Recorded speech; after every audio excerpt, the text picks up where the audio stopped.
is the moment we waited for. Everything you want is right here. We gon' give them what they came for. We gon' take it up from last year. Shoot on my shot, boy, I'm long range. Me and the team on the same thing. Stayed down, never switched up. Only thing changed was the game. I'm in the zone now. Nothing can change what we on now. When I pull up, know it's going down. Foot on the gas, ain't no slowing down. Aiming for greatness, no settling. Kick down the doors, they won't let me in. Taking no L's, yeah, I gotta win. Watch me kick down the doors, they won't let me in. Who running the game now? Foot on the gas, can slow down. No, my team, we holding it down. We know we running it now. Watch the game change. Watch the game change. Watch the game change. Watch the game change, yeah.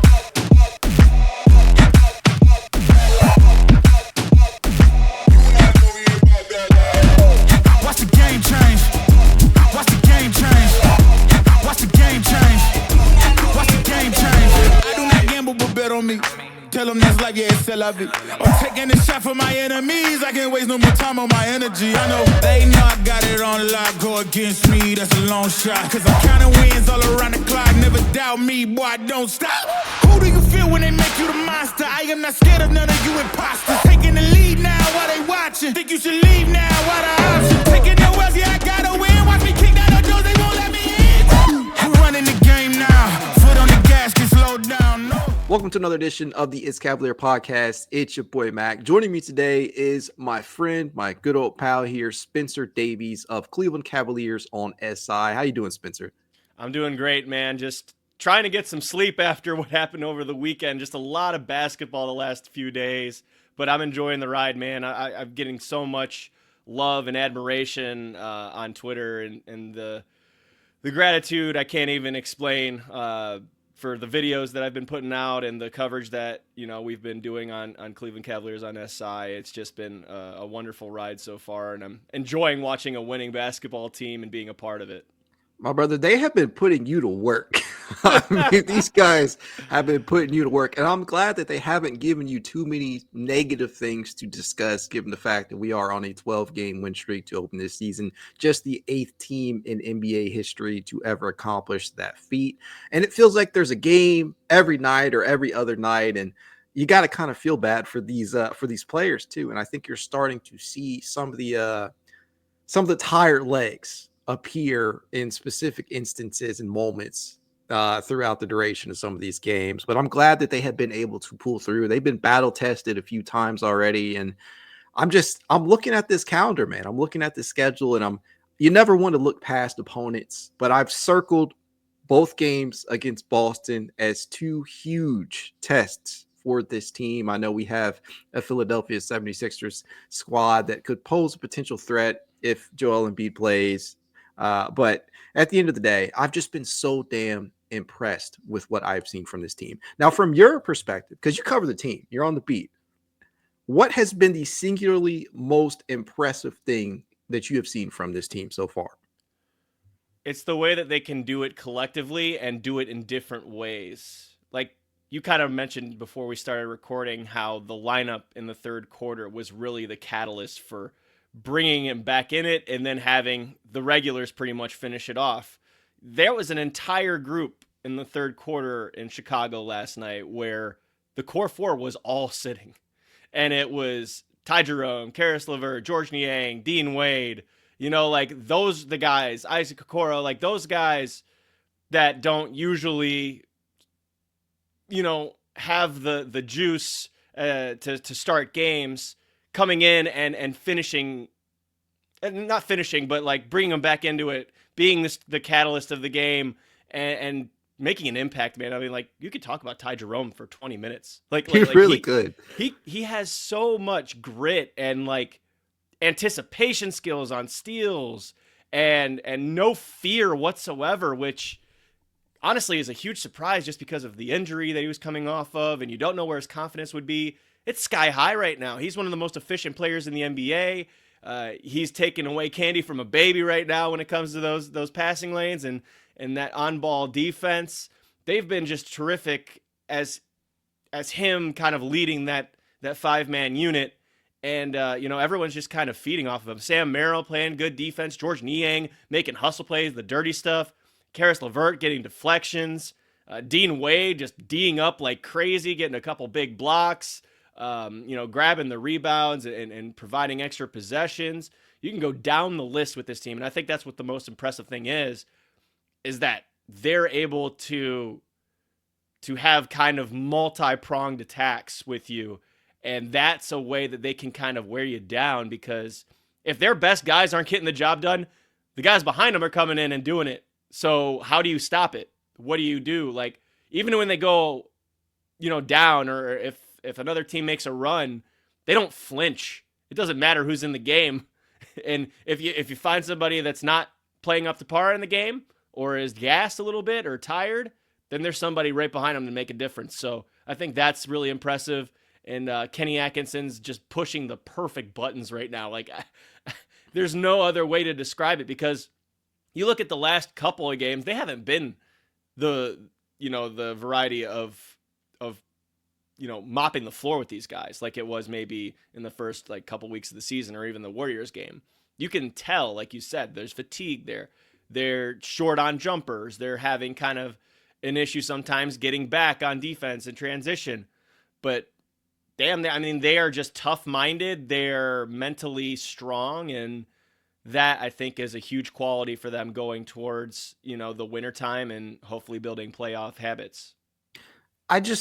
I marvel at what he has been able, and when I say he, obviously I'm referring to Kenny Atkinson, but I marvel at the ability to push all the right buttons, as you mentioned, to pull all the right levers, and to get the most out of guys who people had previously written off or ready to ship out of Cleveland. I mean, it's just been so awesome for Ty Jerome in particular. The man's got 32 deflections. He leads the team in that area. He's got 18 steals. That is the third most for any reserve out there. And you wouldn't expect it from Ty. I mean, I would be the first person to tell you this.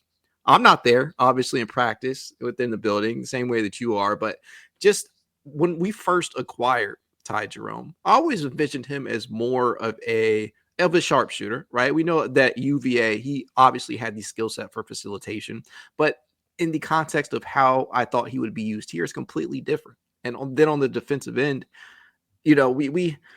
we prided ourselves on that end of the floor over these past couple of seasons under JB Bickerstaff. And much of that play, that intensity has carried over. But we're seeing new wrinkles, new faucets, and the way that these guys are moving around on both ends, even when they don't have it going on the offensive end, they're still playing inspired basketball on defense. And it feels like guys like Ty Jerome, a reserve, right? Obviously, Evan Mobley, you can't forget about him in the starting unit, but guys like Ty Jerome leading the charge off the bench, it just speaks volume to the vision that Kenny Atkinson has apparently sold them on. It's crazy. It is, and it's just a collective approach. Like, Ty's the one that's leading the charge, but he's also giving the other guys rest while he's doing it, and allowing them to come back in and do their jobs. And that's what he talked about last night in the post game, was just like, look, like, if they don't have it going, then we're the ones that have to bring in the energy, bring the juice, so that they can, take a deep breath and then come back into the game and do what they do best. And that's what happened last night. Like, Darius Garland did not have the legs in Chicago, but he was the one that shut it down. That scoop little layup off high glass, right? Blowing by Nikola Vucevic. Yeah, exactly. So that's exactly why it's so important to have depth and to utilize depth. And if you look up and down the roster, the minute allocation is perfect. It's just a lot of guys playing 20 or more minutes, and the core four is not being overused to this point, which is going to save them up, when it comes to April, and hopefully they'll be kind of fresher than most teams, because they're going 10 deep right now, 10, 11 deep. And Kenny's just kind of, again, putting the combinations together, making sure everyone plays, making sure everyone touches the ball. Didn't let them forget about their defensive mindset. And that's a reason why the Cavs are a top team in points off of turnovers, because they are creating, miscues for the other squad and then taking advantage of it on the other end. So that's just kind of goes back to the team concept. Everybody plays a part. Even before yesterday, I was talking up how George Niang's been playing very well this year. That's a It- divisive name in Cleveland. it's not a pretty sight sometimes. Like, he does get into these weird little situations where he's throwing it off the backboard, or if he's, kind of does these like little whirling plays or falls, like something like that. But you cannot forget about the hustle plays, the grit plays, his little high push shot off high glass, like driving, even being a connector, and having vision and getting the ball up the floor. Defensively, always trying to rotate to the right side and cut off drives. Like, those are things that don't appear in the box score that he does deserve credit for. So, George is one of those guys that doesn't get enough love. I think Sam Merrill, everyone looks at the shooting piece, but look at how he guards. Look at how he gets in front of people's bodies. When he has a really tough guard. He's trying his best, and I think for the most part, he's done a really good job of just shoring up and taking contact. Dean Wade, that speaks for himself. Like, he is just so sound laterally on his feet, to stay in front and to kind of put up a wall with his kind of size, and he is 6'9", don't forget. Like, so he can guard those bigger wing type players. So those are, the guys that are outside of the core four that we're not even touching on with the starters. So they're just approaching it from such a team-wide standpoint that you have to talk about everyone who has contributed, because it's true. And I think that's Kenny's greatest weakness, is making sure that everyone feels loved and everyone gets involved in some way. We saw that back during his Brooklyn days, where he wanted to feature a little bit of everybody, kind of use everybody's strengths to his advantage. And so far this season, there are over 10 players. Well, I want to say there are over 10 players averaging over 10 minutes right now. And that just speaks to the level of depth that Kenny feels confident in playing out there. And there's only two guys averaging over 30 minutes right now. That's Donovan and Evan. And the highest ranking player in minutes is Donovan at 78th. That is not something that we could have said over the past couple of seasons, where guys, it felt like we're routinely being taxed and ran into the ground, so that come the postseason time, they just had nothing left to give, or they were more susceptible to injury. So that is one of the biggest things that I've loved to see so far out of them. One of the things that you touched on, Sam Merrill, a player who, in the previous season, last year, people felt that if he was not shooting the ball consistently, if his shot wasn't falling, that you couldn't play him because he could be exploited defensively. And so far for Sam, although he's not a world beater defensively, he has managed to hold his own.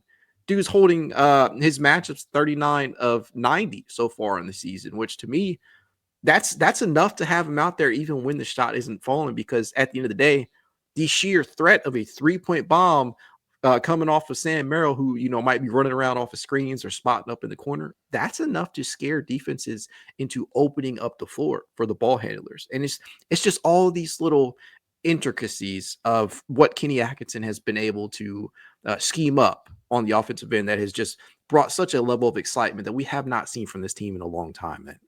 And the thing about Sam, too, you talk about him running off of screens and being a threat on the outside. How about Kenny using him as a screener on the inside? Oh, right? yeah. So he talked about that a little bit a few games ago, how Sam, he's pulling him into action so he can drag the weakest defender on the other team into places so they have to be matched up with the Cavs' best offensive players. So that just even creates more of a kind of diversion or a forced switch that really helps the Cavs, because Sam does attract attention. So wherever he is on the floor, somebody knows he's either going to pop out to the outside, or when he's being used as a screener, you're just kind of SOL when you get put onto someone like a Donovan Mitchell or a Darius Garland, or, in handoff situations with Evan Mobley, who we know is getting downhill and will absolutely take advantage of mismatches right now. So that's another whole element that I feel like has to be discussed, that off-ball movement, and it's not even just the cuts and the spacing, it's the diversification of the half court that Kenny is thriving in. And, another thing that I noticed last night too, and I have been noticing this season, is Kenny's usage of timeouts and his challenges. Very well done, very calculated. And even in that Bulls game, like, he used in the fourth quarter, I think he used a couple timeouts where the Bulls only got like 2 consecutive buckets or something like that to cut it to like 4. And he's still staving the momentum a little bit by using those timeouts. And that's so crucial. in that time of the game to kind of rally the troops, make sure they gets their deep breath, and Donovan can deliver his message on the bench because he's been such a good vocal leader. Darius has been a tremendous vocal leader too, so that gives them an opportunity to kind of recharge as well. Yeah, I think timeout usage, right? And knowing when, from a situational standpoint, to use those was always something that fans kind of found alarming during the JB Bickerstaff era. And it's kind of been a shift. And that's not to take a shot at JB or anything, but it's just been, it has felt like Kenny has been very, very analytical and approached these situations very seriously. Like he has known when to hold momentum. He has seen when guys aren't knocking down shots and he needs to pull somebody and insert somebody who can give us a little bit of a boost. Hence Ty Jerome. I mean, he played large stretches of the game down the line yesterday. And it's just been things like that that have really, really opened my eyes to some of the things that he may have picked up over the years sitting on the sidelines beside a Steve Kerr or whatever, what have you. It's crazy. Extremely analytical, like you were saying. And Steve Kerr mentioned that on Friday, that Kenny's the one that taught him the analytics side completely. So that's just Kenny's philosophy. He uses it wherever he goes. When he was Brooklyn, when he was under Ty Lue for a year, and then obviously when he was over in the Bay with the Warriors. Mm-hmm. I'm sure that he brought it into play when he was coaching France's national team over the summer. He just has an approach where he is very, very cut heavy.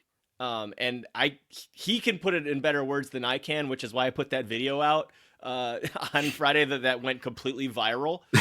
But basically, like he's saying, cuts create a vacuum. Like they are as valuable as a static 3-point shooting threat on the outside to draw attention, because you bring in defenders on the inside of the perimeter, then you're creating even more of a difficulty for them to switch and to get to their assignments or run someone off of the line, because you have to worry about so many different threats on the floor at the same time. And the thing is about the Cavs, it's not just one ball handler so that everyone else is cutting. It's everybody who's cutting. It's everyone who's handling. So there's just so much of an option. If Evan brings it up, then you know that DG and Don are going to be cutting, or they're going to be going to the corners where they've been having a lot of success as catch shooters. I love watching the slot cuts with Isaac Okoro and Dean Wade, instead of, just having them just kind of stand there on the outside while the others do high pick and roll. Inverted pick and rolls with Evan Mobley have been terrific this year. Yes, they have. Just having the guard setting screens for him and then just kind of making wrinkles out of that. And most of the time it's Evan just going into someone's chest and dunking it on him, because this year he's just been an absolute animal. So those are things that we have not seen in the past. And like you said, it is not any sort of indictment on JB that he has his philosophy. He likes high pick and roll. He likes to trust guys in situations to leave them in to play through more mistakes than not. And, kind of stick with trusting his guys down the stretch instead of making, wholesale changes. Kenny's just a different type of cat. He has this infatuation with trying things and just experimenting in the regular season. And you see that with the lineups that we see every game that we don't see the games before. And he's a little bit more switch heavy on the defensive end. He's letting Jarrett Allen come out onto the perimeter and guards more. And he's fully trustworthy of Evan Mobley behind him. And if not Evan Mobley, the guys who can cut off drives defensively and stay in guys' shirts. So there's just there's so many different elements to this team that I think makes them equipped to make that run when they get to that point, because they're beating you from all different sorts of angles right now. And it's not just one method. It's a lot, and it's a variety that really can propel them.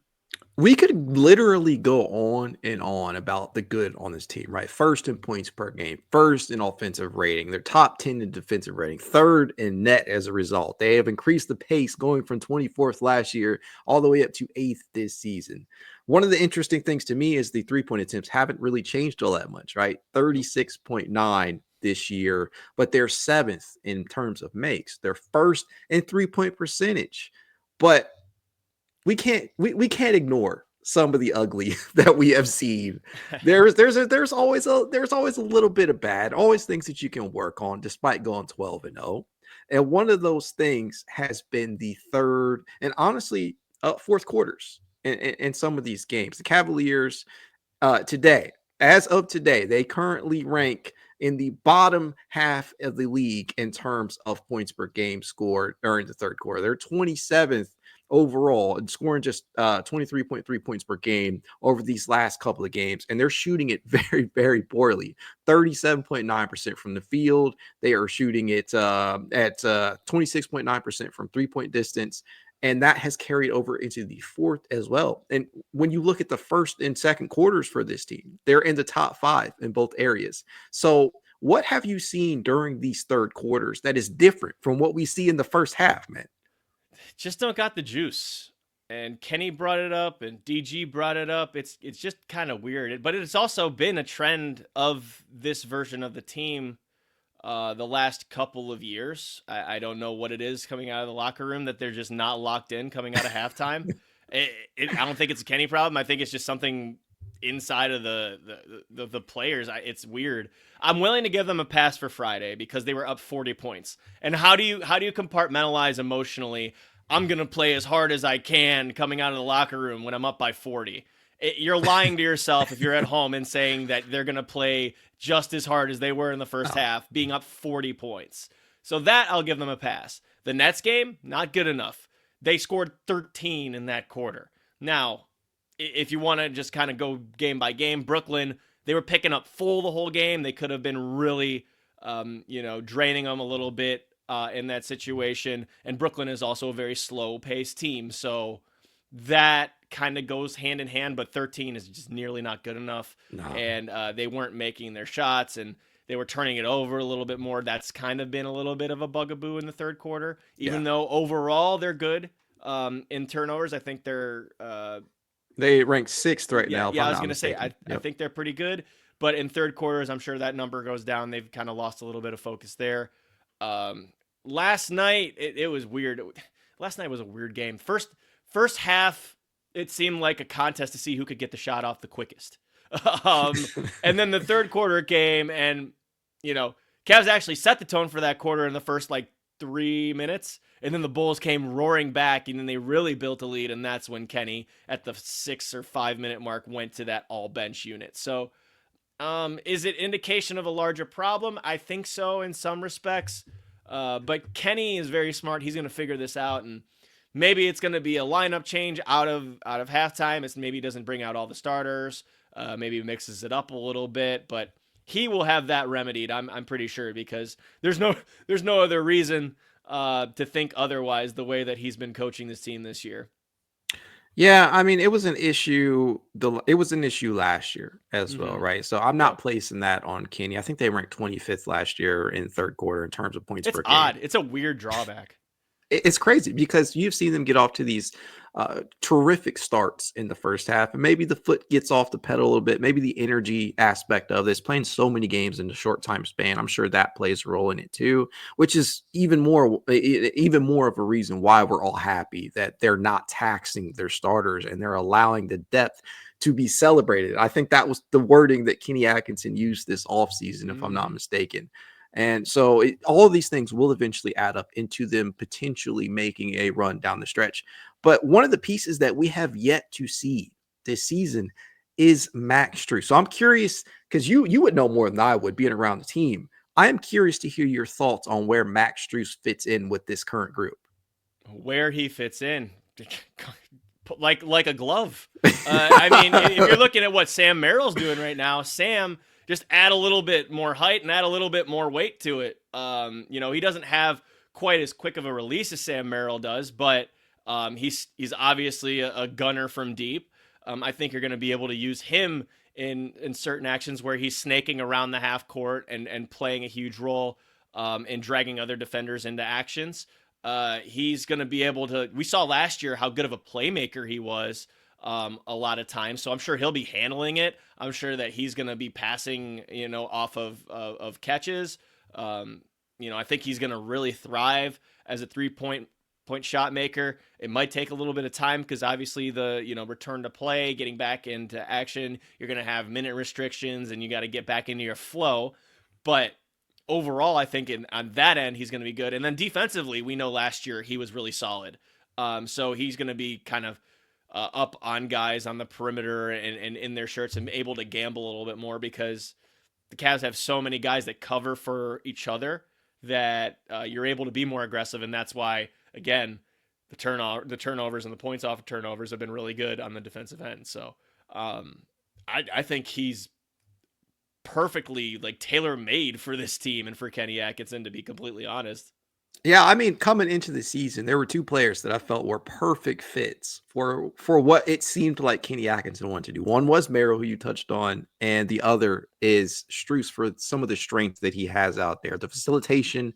Now, he's another player that I felt was more of just a movement shooter upon first being acquired by Miami, but he showed that he was so much more than that last year, and being able to place the ball in his hands and him toting the rock comfortably and developing a solid chemistry with the bigs. Saw a lot of DHO actions and sets with him last year with both Evan and Jarrett, whatever big was out there, right?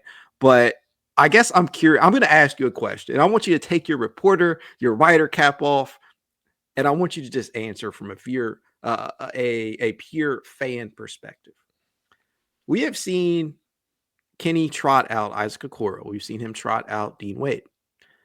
Max Strus is another guy who's obviously starter caliber, especially, with what he can do from a volume shooting standpoint. What does your gut tell you in terms of who would fit best in the starting lineup, or is it matchup dependent? It's matchup dependent. I think totally. Isaac and Dean have both started. Dean just kind of lost his spot because he got sick. And, that sucks ass. Doesn't it though?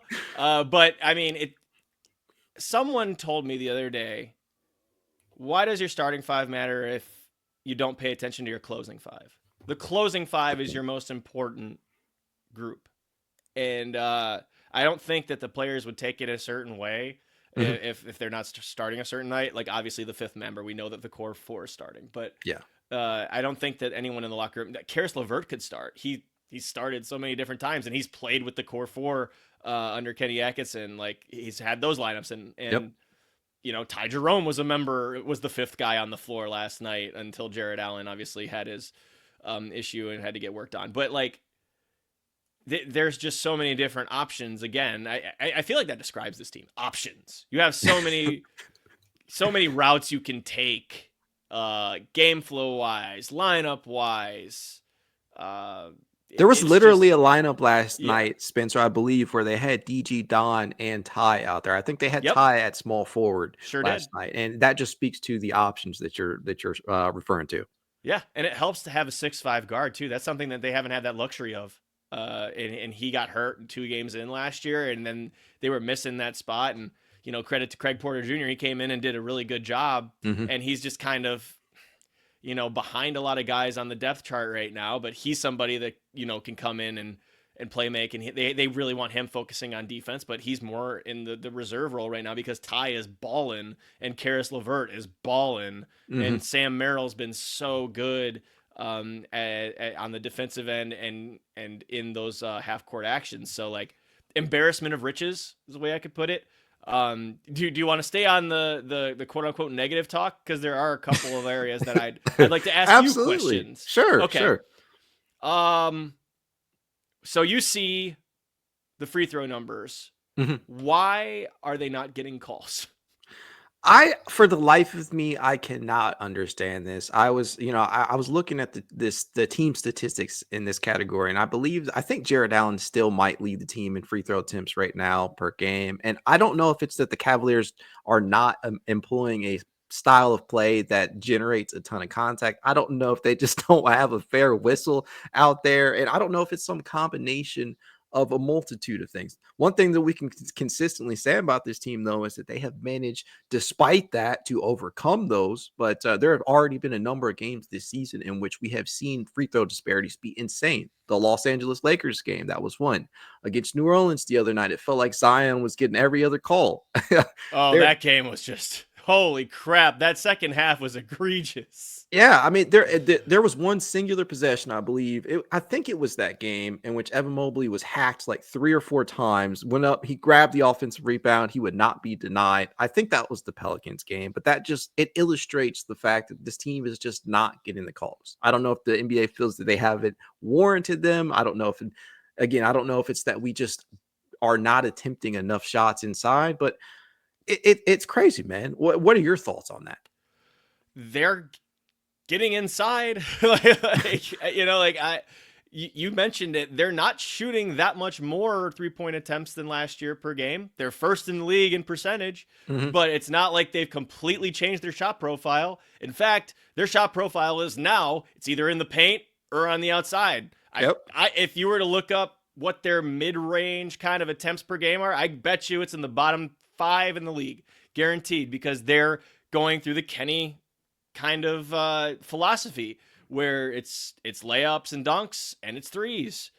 So the layups and dunks, I'm sure they are getting fouled a little bit more than what it's suggesting. And I mean, I know that DG's had an issue with the officials for a number of years now.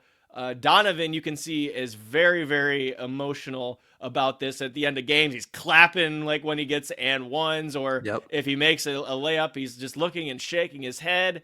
I think that Jarrett Allen and Evan Mobley deserve better at the free throw stripe. And I mean, Evan's been getting to the line more, obviously. He made 9 of 10 the other night. That was something I brought up to him.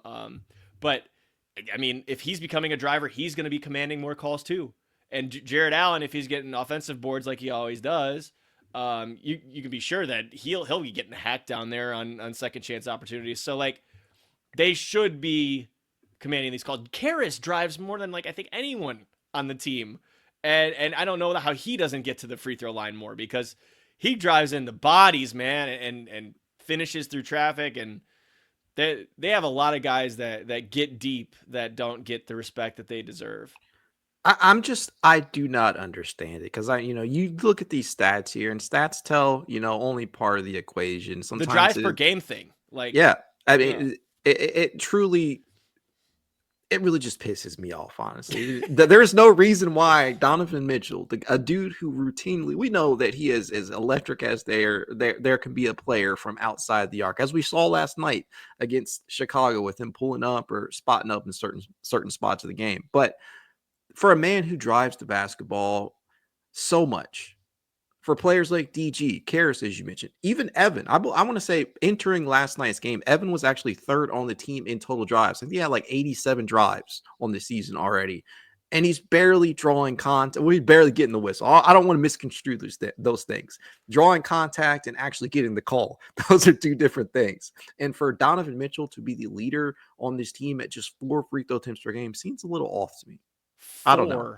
I didn't even know that number. 4? 4 free throw attempts per game. Jarrett Allen is second at 3.9. But maybe now that the Cavaliers have gotten off to this hot start, maybe they'll get a favorable whistle. I don't know. 4. Holy, that is inexplicable for someone like Donovan. You know who else I think gets a crappy whistle is Isaac, just because he's such a burly guy.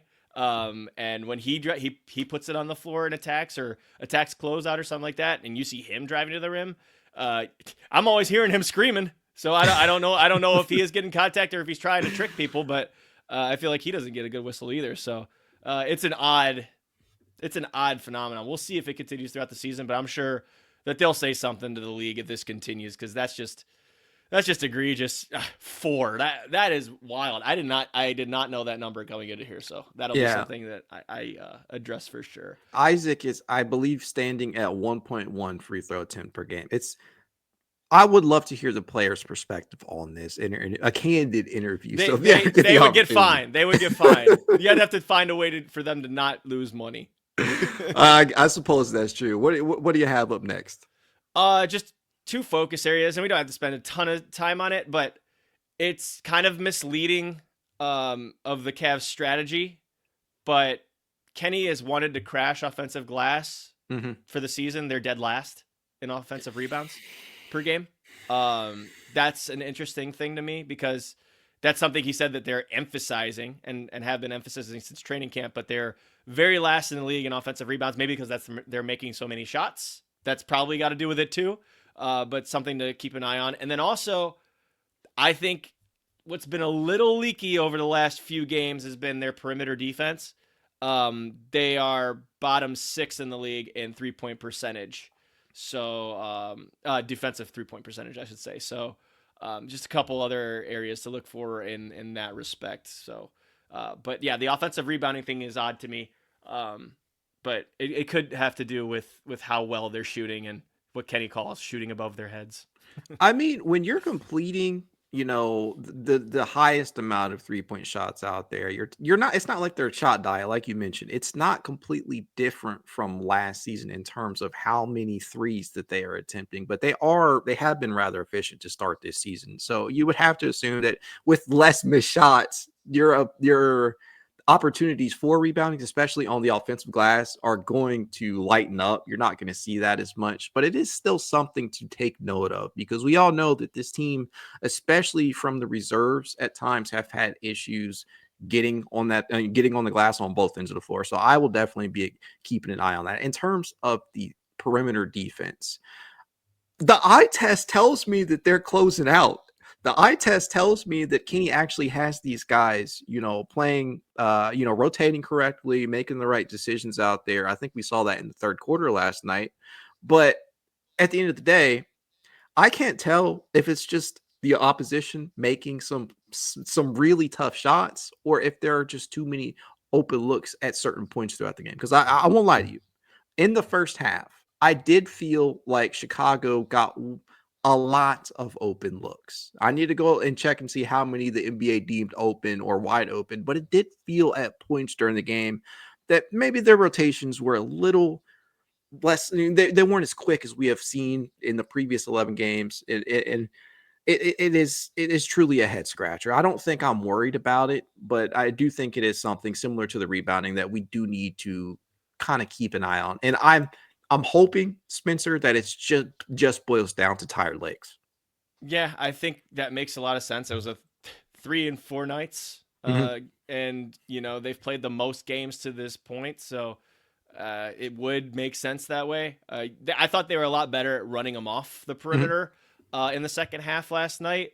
I think a lot of that number 2 might have to just be Damian Lillard in 2 games because that dude was dotting. He was dotting in Milwaukee and in Cleveland. I think it was 15 threes across 2 games. Yeah. So maybe that number is specifically Damian Lillard because he and I mean I give a ton of credit to Isaac Okoro and Evan Mobley and Darius Garland. Like they were all up in him. It did not matter for Dame. So maybe that number is skewed by one Damian Lillard, but just something to keep an eye on. And don't be too over anxious on the closeouts. Make sure that you're staying strong in your feet. Don't bite on the pump fakes. That's another big thing that Kenny Atkinson has really honed in on. So, but they have the talent to obviously play defense, and that's where they make their bread and butter. Spencer, one of the craziest things that we've not talked about the starters at all, and it's crazy because there are so many good things happening with this team that there obviously have been like little individual developments for all the members of the core 4 that I think you could point to, especially with Darius Garland returning to all-star form and Evan Mobley playing much more confidently than making it a point to put the ball in his hands, taking it up and, bringing it up the court a lot more and initiating half-court sets. But we're speaking way more about the bench than we ever have. And it feels good to be in a place like that where it did not feel like that throughout the past couple of seasons. And it's crazy because it's largely the same roster. It largely is. And there's just, again, difference in philosophy. Like JB likes to lean on his starters. He thinks, like you can play them 34 to 38 minutes a game without a sweat because they're, that physically like it's not just a JB thing. Look at what Tibbs does to the New York Runs Knicks him into starters. the ground. Right. Yep. But like it's a philosophy thing. Like if you're physically equipped for it, by all means. Like the Cavs have been. Like I know that the injuries have happened and the wear and tear is definitely a result of, at least in my opinion, of those kinds of minutes, like Caris LeVert having knick-knack injuries, Donovan having the issue, like Evan Mobley early in the season having that issue. Like Darius was a freak accident. That has nothing to do with it. But the longevity, the Max Strus having, kind of a bothersome injury too towards the end of the year. Like those I think are more wear and tear than freak injuries that, I would disagree with JB on in terms of, what caused them and whatnot. But JB and Tibbs very alike. Like they play their guys really hard, and then they give them breaks here and there. Like, I think JB went 9 deep last year in most nights, and that ninth man maybe played like 6-7 minutes. Leaned a lot on Caris. Caris was playing 30 plus a night. This year, Kenny's got him down to damn near, I think, 22 minutes a game. And he's got him playing extremely efficient, by the way. So there's just differences in philosophy. Who are we to say, what works and what doesn't? But for this particular roster, Kenny seems to have it dialed in to, all right, everyone can play because everyone's talented enough to play. I think we got our guy. And so before we head here, I'm just going to ask you a series of questions. You feel free to answer yes or no or decline. Oh, boy. All right, here we go. No, I'm not going to hit you with anything that's out of the ordinary. But first question, do the Cavaliers have at least 2 all-star caliber players on the roster? Yes. Is Kenny Atkinson a front runner for Coach of the Year so far? Yes. Are the Cavaliers, as currently constructed, a title contender in your eyes? Yes. Will Evan Mobley win Defensive Player of the Year? Don't know. Don't know. Hey. Shout out to my man Dyson Daniels in Atlanta. He is above all else in deflections right now, so he could be giving him a little bit of a run for his money. And then we always know that, guys like Rudy Gobert and Anthony Davis and Bam Adebayo are going to be at the top of the list too. So a lot of time left, but Evan's been terrific as a defensive player, obviously. Love to hear that. By the way, Dyson, I think Dyson's got like 30 steals. He's crazy. Killing it. And that's my guy, man. I'm happy for him. Atlanta's a really fast, fun team. Their record doesn't indicate it, but no one's does right now, really. So I'm looking forward to seeing that matchup too. Yeah, that's one of the guys coming out of his respective draft that I was actually pretty high on. I thought he might need a little bit more development than he than we've seen from him already, but he's already taken a leap, I feel like, in many respects. So credit to him for doing that. He could certainly, if he does not finish in the top 5 of voting for that, I think he will certainly be in the running for an all defensive team. And the same can be said for Evan Mobley, even if Evan Mobley does not win the award outright, because guys like Wemby, they exist out there. But yeah, I forgot about the 7'5" guy. Yeah, I mean, he ain't going nowhere. He's impossible to miss. But even if Evan does not end up winning the award, he should be a lock, at least in my eyes, for Defensive Player of the Year or for all defensive team, assuming he stays healthy. Knock on wood here. Spencer, always refreshing to talk Cavs basketball with you, man. Tell the good people where they can find you at. Man, where do I start? So on Twitter and on Instagram, I'm at Spin Davies. I do work for everybody. So please, if you did enjoy and are enjoying the clips that I'm putting out from Cavs games, I truly appreciate it. Thank you so much for consuming it. The majority of that work comes from the videos I shoot for Cavaliers on SI. So please find us on YouTube, subscribe, like the channel, comment. We also started a podcast called Courtside with Cavs on SI. That comes out pretty much every Wednesday, midweek, whatever it is. If you subscribe, like, and comment on that podcast too, that'd be great. Helps me out, helps me continue covering the team, puts a little bit of money in my pocket. So I'd be entirely grateful for that.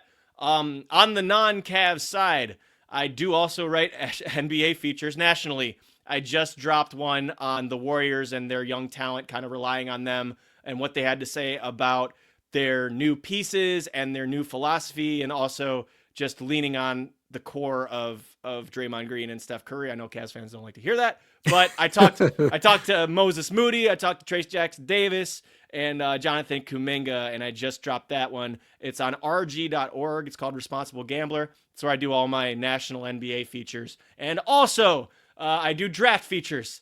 The latest one over on Babcock Hoops with my man Matt Babcock. I used to work with him at Basketball News. Great guy, awesome draft analyst.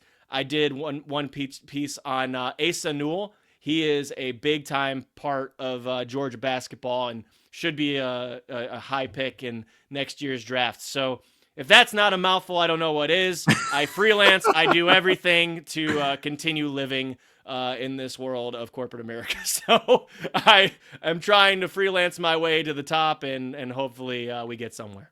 Guys, Spencer was not lying. He truly does do it all. He's an all-time follow, by the way, over on Twitter or X or whatever the hell people are calling it these days. But as I always tell you guys, if you'd like to reach out, you know how you can. It's Cavalier_pod on Twitter, TikTok, Instagram, YouTube, and more. If you want to be added to the It's Cavalier Discord chat, you know what to do. Leave a rating, leave a review, send a screenshot, a set review to itscavalier53@gmail.com. Hit that like button, please. You never know how much you're helping a brother out. Go Cavs.